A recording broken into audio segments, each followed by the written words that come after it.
Let's watch this video together. Proverbs 10, day 10. Every day for the whole month of July, we're reading a chapter of Proverbs that by the end of the month, you will have read a whole book of Proverbs. Now, Proverbs chapter 10, from now on for the next bunch of chapters, we're going to be basically getting basic nuggets of wisdom from Solomon. So if we could highlight this entire chapter, if there was one verse I could take, it would be verse 9. This is what verse 9 says. It says, "Whoever walks in integrity walks securely, but he who makes his ways crooked will be found out." This is what I love. Everything always comes to the light.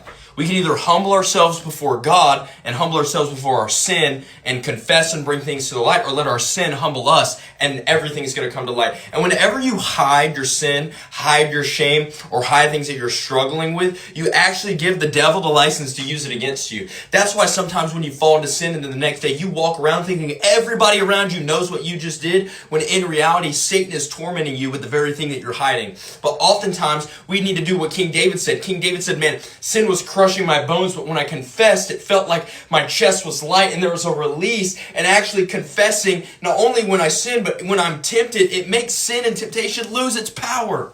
If we can walk in integrity, we will walk securely and have our identity known in Christ. And what Christ thinks of us, and our identity is not in our shame, guilt, and our sin. If you want the full breakdown, go to Bryce Crawford Podcast on YouTube or Spotify, or check it out right here. Love you guys. See you guys tomorrow.